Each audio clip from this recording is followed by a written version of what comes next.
Hello and welcome to DocSend's Perfect Pitch video series, where we put our research and data to work to help you fundraise. I'm Justin Itzo and I run research here at DocSend. Today's guest video is from Max Fleitmann, the founder of VC Stack, and he's speaking about emerging fund manager pitch decks. Hey, this is Max Fleitmann, founder of VC Stack, and I wanted to share some thoughts and tips around emerging managers LP decks with you today. So over the last weeks and months, I've looked at a lot of decks, and what really struck with me is that most of the LP decks that I see are in the core the same as most startups pitch decks. And so most of the lessons learned from startup pitch decks can also be transferred to LP decks.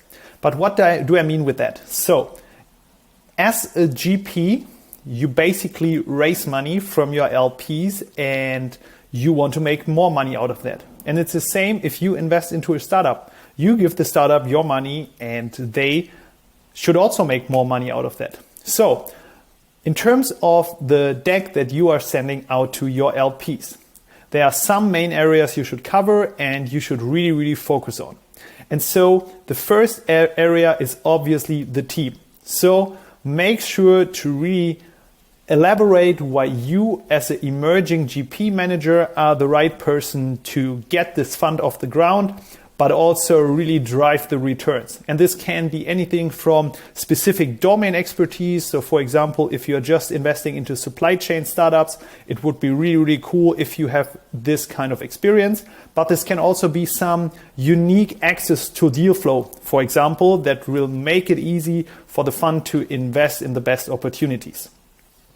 Second area you should cover is about the why now or your thesis. So the more niche a fund is, I think the easier it is to get money from LPs.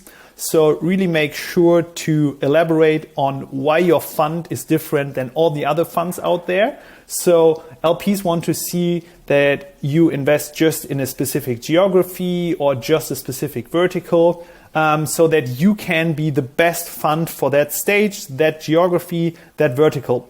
Because competing with all the other funds that have existed for 20, 30 years on all of the deals around the world and in the different verticals is really hard. So make sure to really nail the why now. And the why now can also be, there's this big change in terms of, for example, remote work, and now you are focusing just on funding teams that are solving problems for the new post-pandemic world. And then the third area of your pitch deck is mainly about the traction. So this can be, for example, if you have syndicated deals before, if you have invested as an angel or as a part of another fund, you can show your personal track record and show that on the one hand you can source deals, but also on the other hand you are really able to drive returns in the end and really pick some winners amongst all the startups you invest in. And then you are really good around your LP deck. And what I would also say is that you shouldn't be sloppy on design. So make sure that your design and your whole story really stands out, because this is really something that you can easily do. And I still see a lot of decks that are really old school. And if you can change something around that, that would be amazing. And just as a final thought, so get also inspiration from the startup decks you look at. What are the best decks you have seen as a GP or angel investor, and take some inspiration for your very own LP deck. And yeah, thank you so much for listening to this and talk to you soon. To dive deeper into the data, visit docsend.com/perfectpitch.